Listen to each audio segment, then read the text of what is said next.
See how IIR systems are realized using different structures. So as the network, like the network what we have seen in the last section, that is a direct way of implementing a system. Similarly, you have different methods for implementing different system IIR and FIR systems. Now let's see the first method, that is direct. So, a system whose impulse response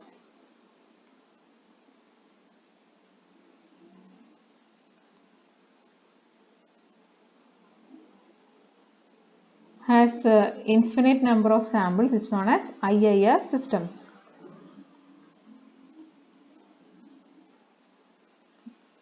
Now, the convolution formula for this particular system can be written as y of n is equal to sigma k is equal to 0 to infinity h of k into x of n minus k.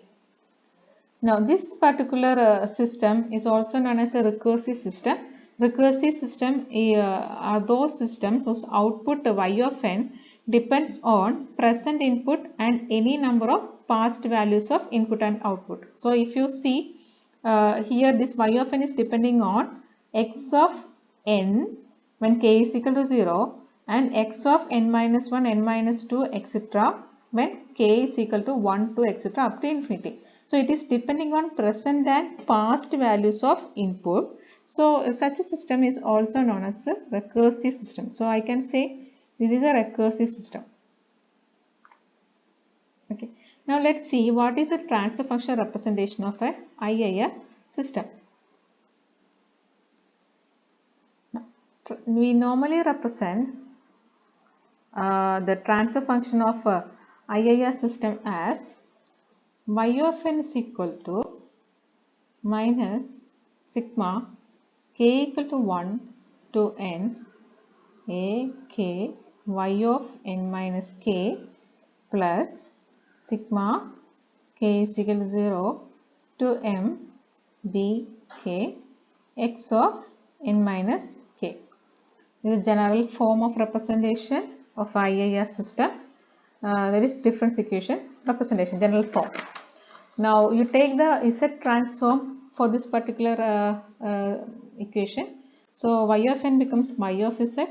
This is equal to minus sigma k is equal to 1 to n. Ak is a constant, so you can write ak itself. Now y of n minus k becomes what? It is becomes z raised to minus k y of z plus sigma k is equal to 0 to m bk z raised to minus k x of z. So now you have transferred this into algebraic equation using Z transform. Now I can write the transfer function of this particular system as, now let's write y of z by x of z. That will be this y of z. So you take this term to the left side. So this becomes y of z into 1 plus sigma k equal to 1 to n ak is raised to minus k. So when you take y of z by x of z, what you are having? You are having this sigma k is equal to 0 to m b k is raised to minus k x of is raised to minus k in the numerator divided by what? 1 plus sigma k is equal to 1 to n ak is raised to minus k. Now I can write this particular equation as y of z by x of z is equal to, when you expand this one, k is equal to 0 to m, it is varying. So b0 plus b1 is raised to minus 1 plus b2 is raised to minus 2 plus etc. up to bm is raised to minus m divided by 1 plus a1 is raised to minus 1 plus a2 is raised to minus 2 plus an is raised to minus n.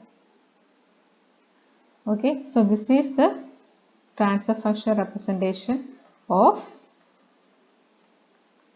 your system.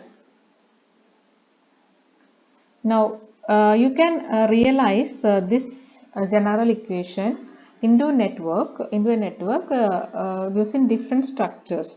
Now which structure is chosen, that depends on the computational complexity of the network, memory required for implementing the network, and there is an effect which is known as finite word length effect. So let's see what are the different types of structures that are used for realizing this particular system. So you have 7 structures, different types of structures for realizing for this particular differentiation into network form. First one is known as direct form 1 structure. This is what we have seen in the previous section. Second is known as direct form 2 structure. Third one is known as transposed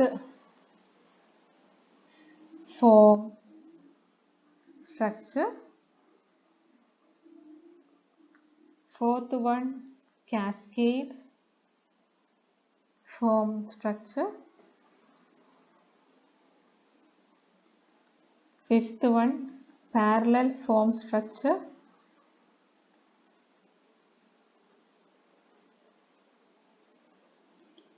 Sixth one, lattice structure. And the seventh one, ladder structure. So these are the different types of representation, different types of structures that can be used for realizing a differentiation into a network form. Now, which of these structure that is used for conversion depends on 3 factors. That is, the choice of structure depends on 3 factors. First one is known as computational complexity. Second, memory requirement. Third, finite word length effect. These are the factors by which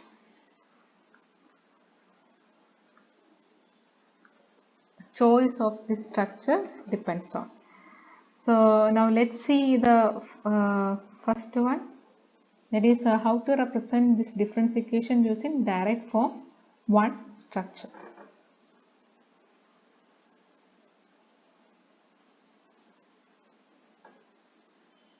So first method is direct form 1 structure. This is, as I have told you, this is the direct implementation. This is direct implementation of the differentiation of transfer function, and it is the most simplest and most straightforward method.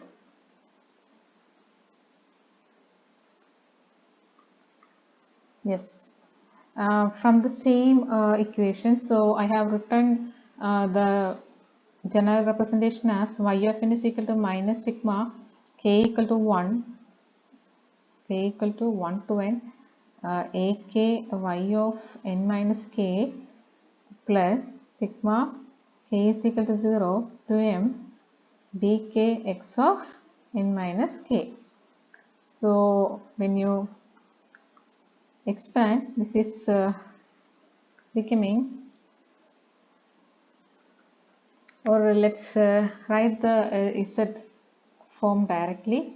Y of z is equal to minus a1 z inverse y of z minus a2 z raised to minus 2 y of z minus etc. up to a n z raised to minus n y of z plus b0 x of z plus b1 z inverse x of z plus etc. plus bm is raised to minus n x of z. This is what we have seen in the earlier section. Same way, start from x of z, then combine. You have two terms. One is b0 x of z plus b1 az minus 1 is raised to minus 1 x of z etc. up to bm is raised to minus m x of z. Second part is a1 minus a1 z inverse y of z etc. up to minus an is raised to minus n y of z. So this part forms the numerator of the transfer function. This part forms the denominator of the transfer function. So this is the zeros. This represents the poles of the transfer function, and this represents the zeros of the transfer function. Okay. So let's see